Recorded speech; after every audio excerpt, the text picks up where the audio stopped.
Well, while the New Testament Bible Daily Dip is uploading, I have time to read the very last, well, I'll go back to chapter 1 because we never started from chapter 1, but this is the last of the end of Jeremiah, the 6th appendix, the destruction of Jerusalem and the pardon of Jehoiachin, chapter 52, Jeremiah, from verse 1 to when it ends.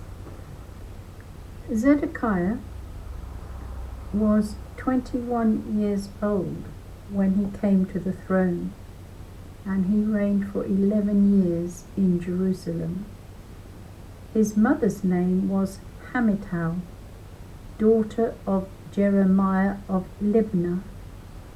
He did what is displeasing to Yahweh, just as Jehoiakim had done. That this should happen to Jerusalem and Judah was due to Yahweh's anger, resulting in his casting them away from his presence. Zedekiah rebelled against the king of Babylon in the 9th year of his reign, in the 10th month, on the 10th day of the month. Nebuchadnezzar, king of Babylon, advanced on Jerusalem with his entire army. He pitched camp in front of the city and threw up earthworks around it. The city lay under siege till the 11th year of King Zedekiah. In the 4th month, on the 9th day of the month, when famine was raging in the city, and there was no food for the populace, a breach was made in the city wall. The king and all the fighting men then fled, leaving the city under cover of dark. By way of the gate between the two walls, which is near the king's garden, the Chaldeans had surrounded the city and made his way towards Arabah. The Chaldean troops pursued the king and caught up with Zedekiah in the plains of Jericho, where all his troops deserted.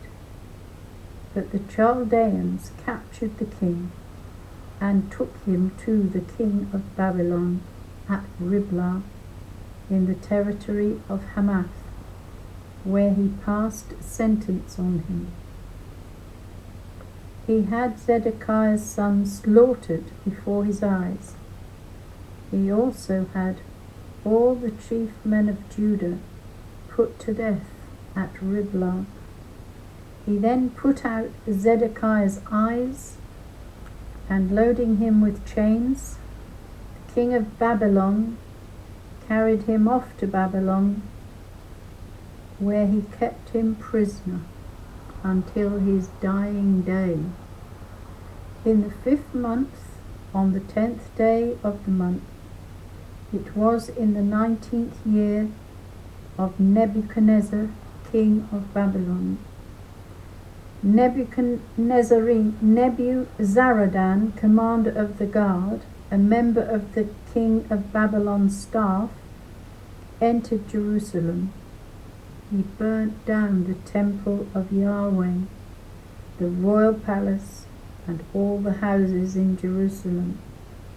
The Chaldean troops who accompanied the commander of the guard demolished all the walls surrounding Jerusalem. Nebuzaradan, commander of the guard, deported some of the poor people, and the remainder of the population left in the city. The deserters who had gone over to the king of Babylon and the rest of the artisans. But Nebuzaradan, commander of the guard, left some of the poor country people behind as vineyard workers and ploughmen. The Chaldeans broke up the bronze pillars from the temple of Yahweh, which were in the temple of Yahweh, and took all the bronze away to Babylon. They also took the ash containers, the scoops and the knives, the sprinkling bowls, the incense bowls, and all the bronze furnishings used in worship of Yahweh God.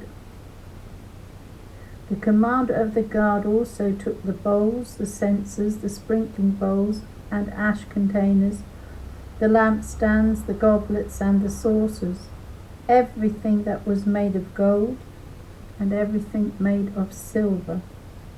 As regards the 2 pillars, the one sea, the 12 bronze oxen supporting the sea, and the wheeled stands which King Solomon had made for the temple of Yahweh, there was no reckoning the weight of bronze in all these objects.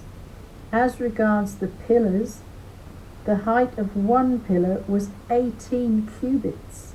Its circumference was 12 cubits. It was 4 fingers thick and hollow inside. On it stood a capital of bronze, the height of the capital being 5 cubits. Round the capital were filigree and pomegranates, all in bronze.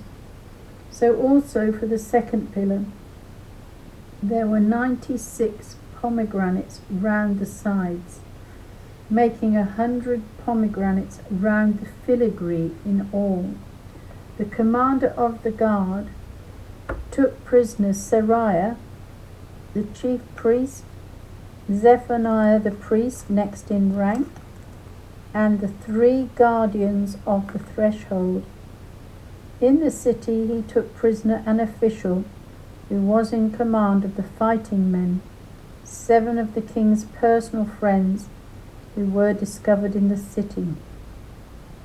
The secretary to the army commander, responsible for military conscription, and 60 men of distinction discovered in the city, Nebuzaradan, commander of the guard, took these men and brought them to the king of Babylon at Riblah.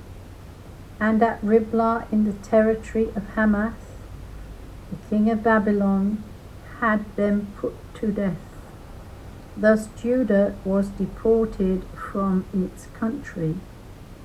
The number of people deported by Nebuchadnezzar was as follows. In the 7th year, 3,023 Judeans. In the 18th year of Nebuchadnezzar, 832 persons were deported from Jerusalem.